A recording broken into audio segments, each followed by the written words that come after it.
இன்னைக்கு திமுக என்கிற எக்ஸ்பைரி கூட்டம். யாரு எக்ஸ்பைரிங்கிறத பாப்போம். நான் முடிச்ச ரன்னிங் கமிட்டி கொடுக்க கூடாது. நீ மட்டும் கொடுத்தா இருங்க. என்ன நீங்க திமுக என்கிற எக்ஸ்பைரி கூட்டம். நாம் தமிழர் கட்சி தேர்தலோட இது முடியுது. பாவம், அவர் நிறைய பேசினாரு. அவரை போன்ற ஒரு நபர் சட்டமன்றத்துக்கு வரணுன்றது எங்களுடைய விருப்பம். ஆனாலும் இன்றைய கால சூழ்நிலை இது போன்ற ஒரு பெருசாலிகள் பணத்தோட பெருசாலியின் போல அங்கங்க சுத்தி கொண்டு வருவதால் அவரை போன்றவர்கள் வெற்றி பெறுவதற்கான சாத்தியக்கூறு கொஞ்சம் கம்மி தான். 7லேருந்து 9 இதுவரை வரலாற்றில் நடக்காத விஷயம். 2 மணி நேரத்தில் 1.25 கோடி பேர் ஓட்டு போட்டாங்க. காரணம் என்ன? அப்படி ஒரு திருட்டு கூடாரம், அப்படி ஒரு ஊழல் கரைபிடிந்த கூடாரம். அப்பனையும் பிள்ளையும் எப்படியாவது நாட்டை விட்டு அப்புறப்படுத்தணும்ன்ற ஆட்சி அமையக்கூடாதுன்றதுக்காக நீதிமன்றத்தை நாங்கள் பெரிய அளவில் மதிக்கிறோம். இவங்களை அங்கே தோல் உரிப்பதற்கான காலங்கள் வெகு விரைவில் வருது. இடி மூலயமா பல விஷயங்கள் மூலயமாக இவங்களை காமித்து கொடுக்கக்கூடிய வேலைகள் வருது. இது ஒரு ஜனநாயகமா? எனக்கு வலிக்குது. மருந்து போடுறேன். மருந்து போடுங்க. அந்த மருந்து தான் 4ஆம் தேதி மக்கள் ஒரே ஒரு நல்ல ஒரு சந்தனத்தை நல்ல குழப்பி ரெடியா வச்சிருக்கோம். இவங்களுக்கு எல்லாம் 50 வருஷமா எங்களுக்கு மொட்டை போட்டாங்க. எல்லாமே பொய்யா பேசி இந்த பொய்க்கார கூட்டங்களுக்கு மக்கள் சீட் எடுத்துட்டாங்க. அந்த சீட்டு என்டிஏ பிஜேபி பத்தி சொல்லணும். ஒரே விஷயம் இருக்கு. பிஜேபி ஒண்ணு கூட வராதுன்றாங்க. நான் சேலஞ்ச் பண்றேன். ஜெயிச்சா என்ன பண்ணலாம்? உங்க சொத்தை வச்சிருக்கீங்க. எனக்கு இவருடைய ரிசல்ட் காத்து கொண்டிருக்கு. 5ஆம் தேதி காலை நம்ம இதே இடத்தை சந்திப்போம். பாவப்பட்டவர்களோடு 4ஆம் தேதி நான் டிவி இன்னைக்கு சொல்லிட்டேன். மாட்ட சொல்லிட்டேன். இங்க உட்காந்து எல்லாம் லைவ் பார்த்துட்டு அப்படியே ப்ரோக்ராம் லைவ் ப்ரோக்ராம் போடணும். புரியுதா? அதனால வந்துரு லைவ்ல பாரு. அப்பதான் உனக்கு 4ஆம் தேதி லைவுக்கு அப்புறம் இவங்க எல்லாம் அலைவா இருக்காங்களா அப்படின்றது பெரிய கேள்விக்குறியா இருக்கும். இன்னைக்கு திமுக என்கிற எக்ஸ்பைரி கூட்டம். யாரு எக்ஸ்பைரிங்கிறத பாப்போம். நான் முடிச்ச ரன்னிங் கமிட்டி கொடுக்க கூடாது. நீ மட்டும் கொடுத்தா இருங்க. என்ன நீங்க திமுக என்கிற எக்ஸ்பைரி கூட்டம் இன்னைக்கு எரிச்சல்ல இருக்காங்க. காரணம், அணில் குஞ்சினர்ல அந்த குஞ்சை பார்த்துதான் இவங்க எல்லாம் நாங்க ஒண்ணும் பயப்பட. அணில் குஞ்சை பார்த்துதான் எல்லா இடங்கள்லயும் பயத்துல தெரியுறாங்க. காசு அதிகப்படுத்தி தராங்க. அந்த சூழ்நிலைக்கு ஆளாயிட்டாங்க. அதை புரிஞ்சுக்கணும். ஒரு புதிய ஃபேக்டர் வந்தால் அதை நம்ம ஈஸியாக கொண்டு போயிடக்கூடாது. சிம்பிள் ஒரு ஸ்ட்ராட்டஜி. இவர் பயங்கர லாஜிக் பேசுகிறாரு. ஆட்சி அமைக்க போகிறோன்றாரு, கவர்னரை பார்க்க போகிறோன்றாரு, சிரிப்பாக ஏற்றுறாரு. ஒரே ஒரு கேள்வி தான். இப்போ ரூலிங் பார்ட்டி யார்? திமுக. மக்கள் வாக்களிக்க போகிற மக்கள் யார் மேலே கோவத்தில் வாக்களிப்பாங்க? திமுக மீது. அப்போ டெஃபினட்டாக திமுக வாக்கு 2ஆக பிரியுது. 50% என்டிஏக்கு வருது, 50% ஆனால் விஜய்க்கு போகுது. இதுதான் ரியாலிட்டி. இதே திமுக காரங்களே உணர்றாங்க. இல்லை, சீமானனை அவருடைய கட்சி கரை ஒதுங்கியதாக நான் கருதுறேன். காரணம், ஒரு கட்டத்துக்கு மேல மாற்று தரதட்டி நின்று போச்சு. இல்ல இருங்க சார், இருங்க சார், இருங்க சார், நாம் தமிழர் கட்சி தேர்தலோட இது முடியுது. பாவம், அவர் நிறைய பேசினாரு. அவரை போன்ற ஒரு நபர் சட்டமன்றத்துக்கு வரணுன்றது எங்களுடைய விருப்பம். ஆனாலும் இன்றைய கால சூழ்நிலை இது போன்ற ஒரு பெருசாலிகள் பணத்தோட பெருசாலியின் போல அங்கங்க சுத்தி கொண்டு வருவதால் அவரை போன்றவர்கள் வெற்றி பெறுவதற்கான சாத்தியக்கூறு கொஞ்சம் கம்மி தான். அது தனி சப்ஜெக்ட் வச்சுக்கோங்க. என்டிஏ கூட்டணிக்கு 50%, விஜயனுக்கு 50% போகுது. இதுதான் ரியாலிட்டி. வாக்களிக்க போற மக்கள் இந்த ஆளுங்கட்சி மேல பெரிய வெறுப்பு, கோபம், ஆத்திரம், விரக்தி இருக்கா இல்லையா? அந்த ஆத்திரத்தை கொண்டு போய் யார்கிட்ட அறுவடை செய்வாங்க? இவங்களுக்கு எதிராக யார் ஆட்சி அமைக்கக்கூடிய தன்மை இருக்கோ அது என்டிஏக்கு தான் முழுமையா இருக்கு. அப்ப என்டிஏக்கு 50%. அந்த 30 வயசு மேல இருக்கவங்க என்ன பண்றாங்க? என்டிஏக்கு போடணும், எடப்பாடி தான் கவர்மெண்ட் அமைப்பாரு, திமுக ஒழிச்சு கட்டணும்பா, ஏடிஎம்கேக்கு போடுப்பா அப்படின்னு சொல்லி ஒரு 50%. நிறைய யங்ஸ்டர்ஸ் திமுக போன முறை உதயநிதி என்ன செங்கலை காமிச்சு எங்களை காமிச்சு ஏமாத்தினார். அதன் வெளிப்பாடாக ஓட்டு போட்டவங்க எல்லாம் இன்னைக்கு தாவேக பக்கம் போகிற சூழ்நிலை தான் இன்றைய சினாரியோ. ஒரே ஒரு சினாரியோவை தான் தேர்தல் நேரத்தில் பார்த்தோம்.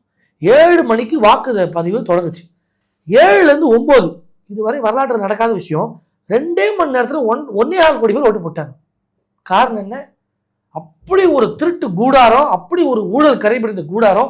அப்பனையும் பிள்ளையும் எப்படியாவது நாட்டை விட்டு அப்புறப்படுத்தணும்ன்ற ஆட்சி அமையக்கூடாதுன்றதுக்காக 2 மணி நேரம் 7 to 9 பொதுவாக பார்த்தீங்கன்னா எலெக்ஷன் டேட்லாம் விடுமுறை போல நினைச்சு மக்கள்லாம் லேட்டாக போய் தான் ஓட்டு போடுவாங்க. நீங்கள் பார்த்துருப்பீங்க 7 மணி to 9 மணிக்கு 1.5 கோடி ஓட்டு விழுது.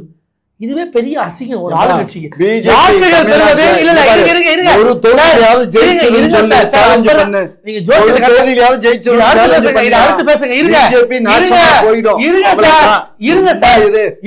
சும்மா இரு. 2 மணி நேரத்துல 1.5 கோடி ஓட்டு விழுது. அதனால மக்கள் வாக்களிப்பதை நாங்க வரவேற்கிறோம். ஆனா எவ்வளவு அதிருப்தியா இருக்காங்க பாருங்க. இது என்ன காட்டுது? இந்த அருவருப்பு கூட்டத்தை யார் அருவருப்பு? நீங்க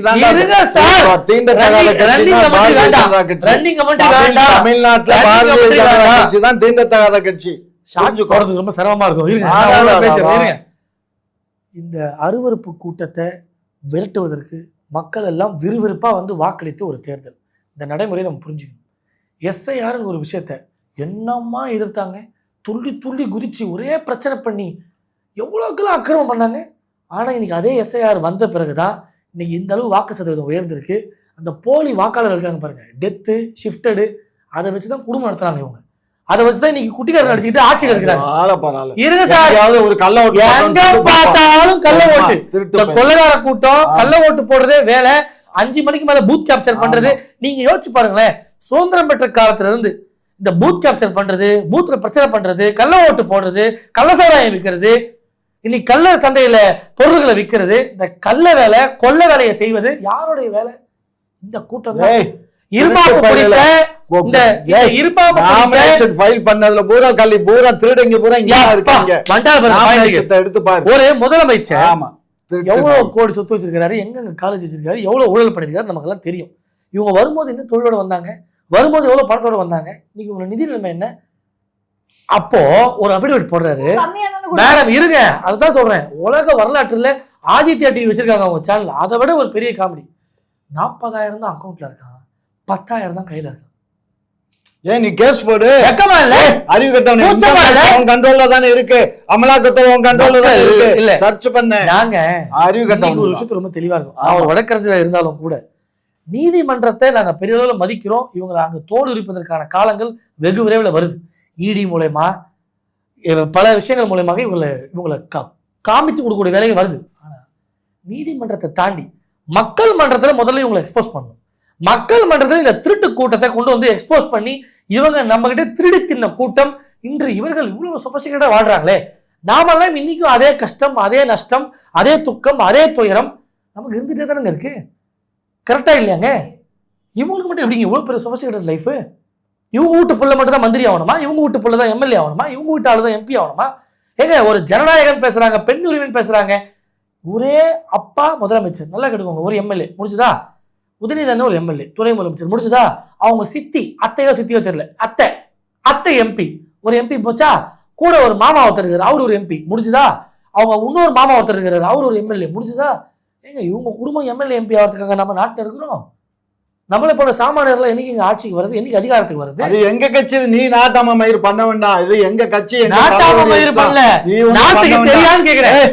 இருப்பா, நாட்டுக்கு சரியா? நீ என்ன உன் கட்சியை எடுத்து ஒரே ஒரு வீட்டுக்குள்ள முதலமைச்சர், துணை முதலமைச்சர், அமைச்சர், எம்பி ஒரே வீட்டுக்குள்ள இருந்தா உனக்கு என்ன வலிக்குது? இது ஒரு ஜனநாயகமா? எனக்கு வலிக்குது. வலிக்குதுன்னா கண்டிப்பா வலிக்குது. இங்க வலிக்குது. மருந்து போடுறேன், மருந்து போடுங்க. அந்த மருந்து தான் 4ஆம் தேதி மக்கள் பாப்போம்.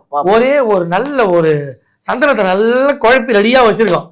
இவங்களுக்கு எல்லாம் 50 வருஷமா எங்களுக்கு மொட்டை போட்டாங்க. நல்ல மொட்டையை போட்டு சந்தனத்தை நல்லா இவங்களை எல்லாம் மொட்டையை போட்டு 3 ராமம் சாத்த போறோம். உங்களுக்கு ராமத்தை சாத்த பல வருஷம் ஆகுது. பாப்போம். அதனால இந்த கொள்ள கூட்டம், இந்த தமிழ்நாட்டை சுரண்டி தின்ன கூட்டத்துக்கு மக்கள் இன்னைக்கு போலிங் ஸ்டேஷன்ல இவங்களுடைய நிலைமை தெரியுது.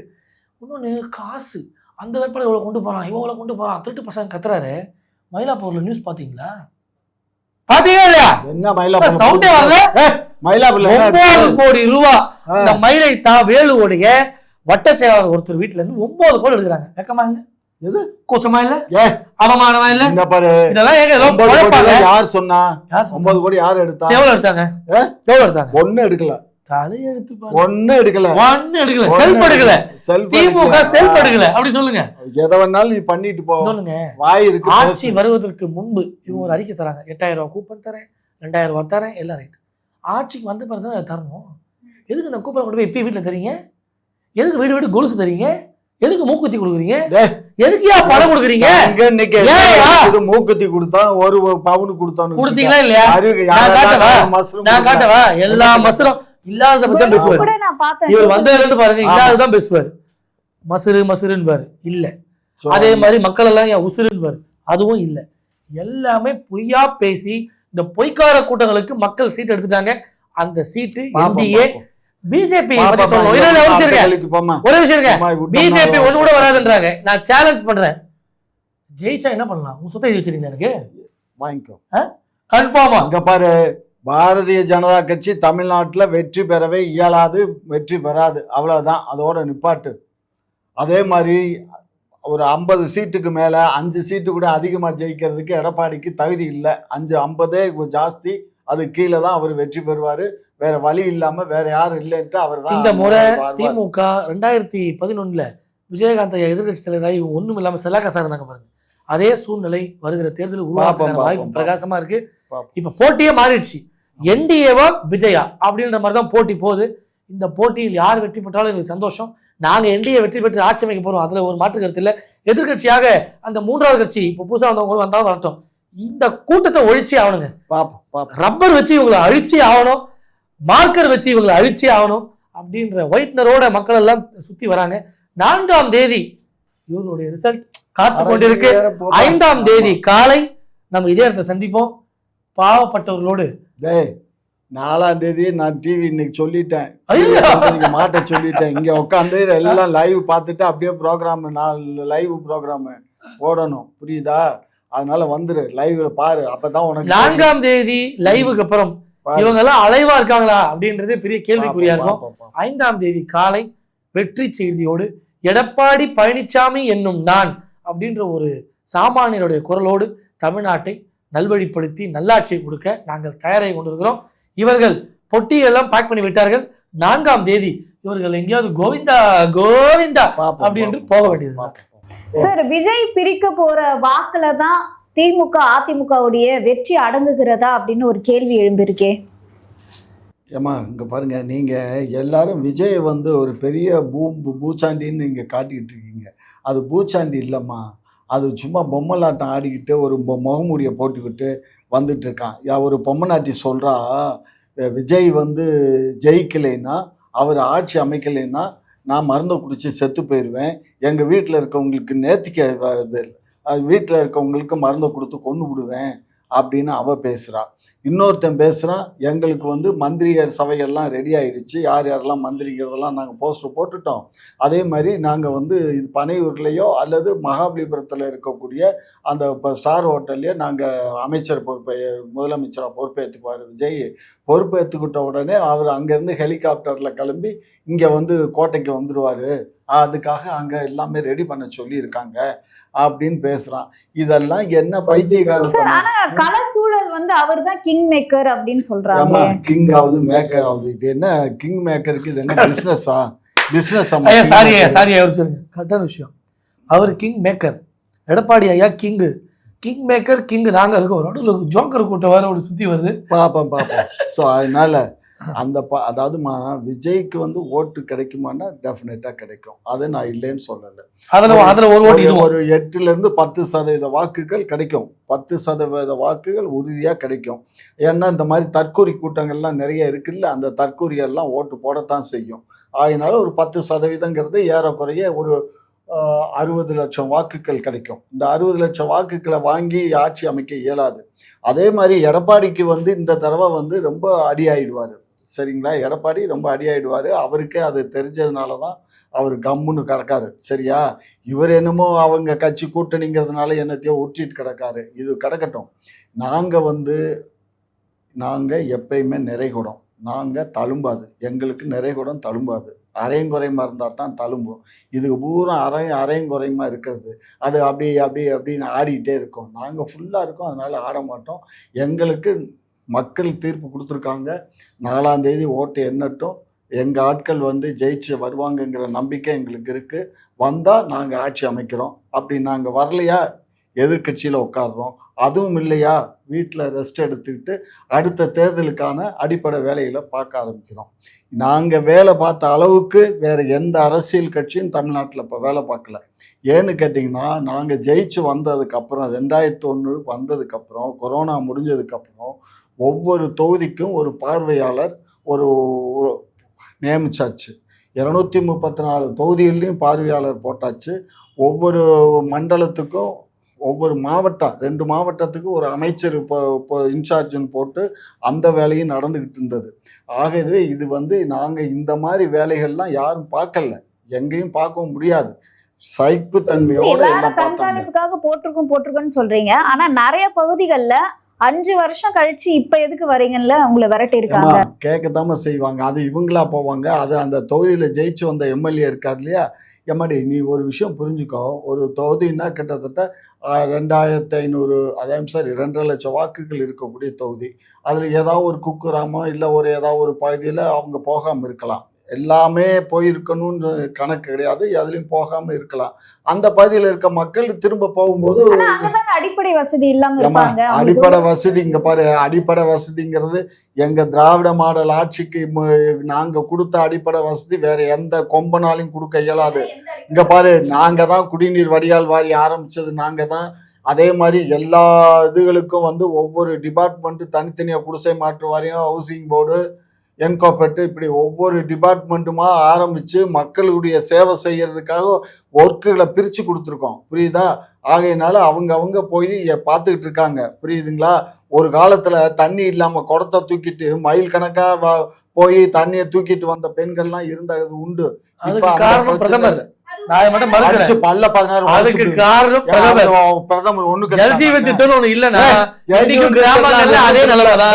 இதே தண்ணி பண்ணலமா, சும்மா இவங்க அறிவு கட்டணமா பேசுறானுங்க.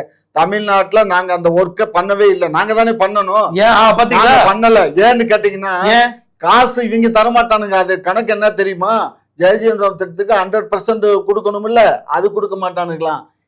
அதாவது மொத்தமே 35 பைசா தான் இவங்க கொடுப்பாங்களாம், மீதம் 65 பைசா நாங்க செலவு பண்ணணுமா.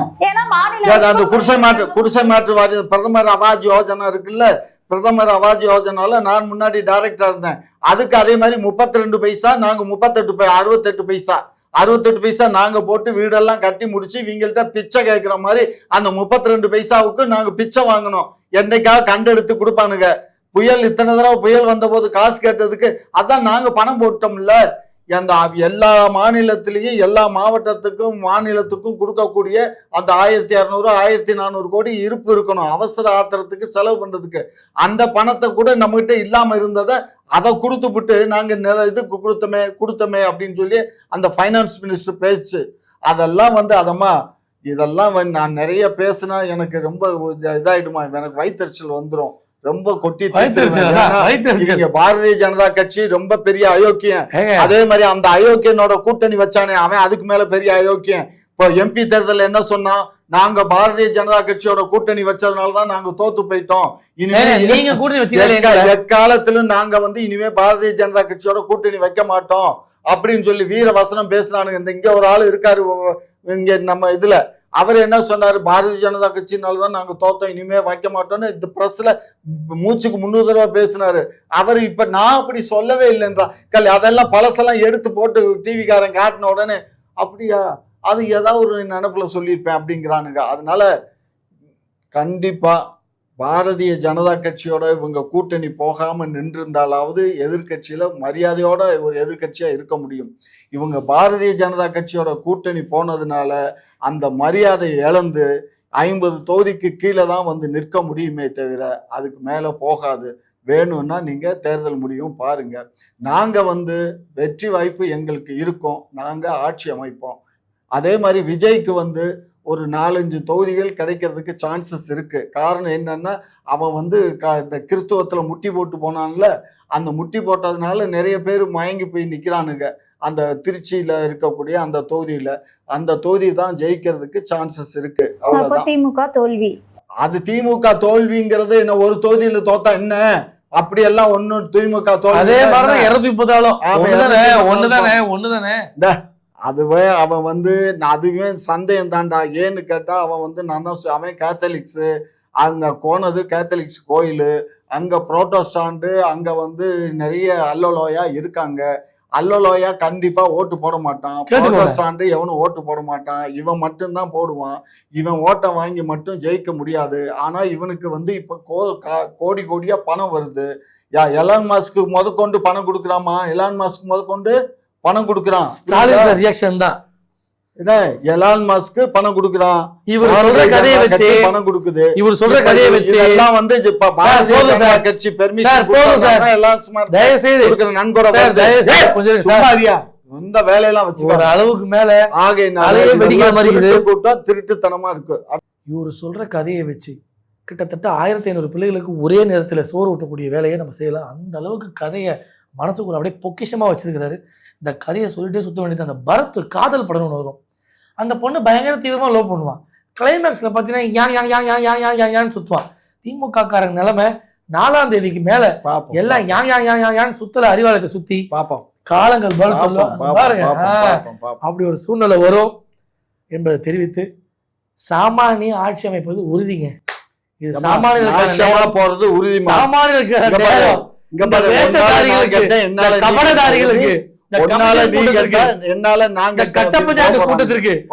தமிழ்நாட்டில் வாய்ப்பில்லாத சூழ்நிலையில வாய் பேசி பிழைக்கலாம் என்று திமுக காரங்க சுத்தி வராங்க. அதற்கும் 4ஆம் தேதிக்கு மேல வேலை இல்லை. இவருடைய சோழி முடிகிறது. தமிழ்நாடு ஆக போகிறது ஜாலி. அந்த ஜாலிக்கு முக்கிய காரணம் அண்ணன் எடப்பாடி பழனிசாமி அவர்கள், பாரதிய ஜனதா கட்சி, மாண்புமிகு மனித குலசாமி மோடிஜி அவர்கள். இந்த 3 ஃபேக்டரும் இந்த எலெக்ஷன் முடிஞ்ச உடனே இதே மறுபடியும் எடப்பாடி என்ன சொல்லுவார் தெரியுமா? கூட்டணி வச்சதுனாலதான் இந்த சட்டமன்ற தேர்தல்ல தோத்து போயிட்டோம், இனிமே நாங்க செத்தாலும் பேரறிஞர் அண்ணாவுடைய கருத்தை 4ஆம் தேதி சாயந்தரம் பிரஸ் மீட்ல இவங்க சொல்லுவாங்க. மக்கள் தீர்ப்பை தலைவணங்கி இருக்கிறோம். மக்கள் வந்து எடப்பாடி ஓட்டு போட்டிருக்காங்க, அவர் சிறப்பா பண்ணட்டும், நாங்கள் அவர்களோடு தோளோடு தோல் நிற்போம். இவங்க அழுத குரலோடு ஆக அந்த வகையில் பேசலன்னா எழுதி வைத்துக் கொள்ளுங்கள். வெட்டுங்க, வெட்டு. இந்த முறை தமிழ்நாட்டுல உங்களுக்கு வெட்டுதான்.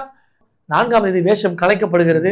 கவுண்டமணி காமெடியில தங்கச்சி சீக்கிரம் குளிமா மேக்கப் பண்ணும், மேக்கப் போட்டதான் மாப்பிள்ளை வருவாங்கன்ற மாதிரி மேக்கப் போட்டு புது புது ஹேர் ஸ்டைல் போட்டு ஏமாத்தினாங்க. அதனுடைய காட்சிகள் முடிவடைகிறது. சினிமா கூட்டத்திலிருந்து விலகி நிஜத்துக்கு மக்கள் ரியாலிட்டிக்கு வராங்க. அந்த ரியாலிட்டியான ஒரு ஆட்சியை, ஒரு சூப்பர் ஆட்சியை எடப்பாடியை தர உள்ளாரு. ரியல் ஆட்சியிலிருந்து ரியல் ஆட்சிக்கு தமிழ்நாடு 4ஆம் தேதி வர உள்ளது. உங்களோட நேரத்தை ஒதுக்கி பல்வேறு கேள்விக்கு விளக்கம் அளிச்சிருக்கீங்க, அதற்கு நன்றி. குக்கு செய்தி நேயர்களுக்கு மிக்க நன்றி. 71,000 சப்ஸ்கிரைபர் தாண்டி போயிட்டு இருக்கும். இதே போல தொடர்ந்து உங்களுடைய ஆதரவை அளிக்கவும். அது மட்டும் இல்லாம லைக் பண்ணுங்க, ஷேர் பண்ணுங்க, சப்ஸ்கிரைப் பண்ணுங்க, மறக்காம பெல் ஐக்கானையும் கிளிக் பண்ணிருங்க.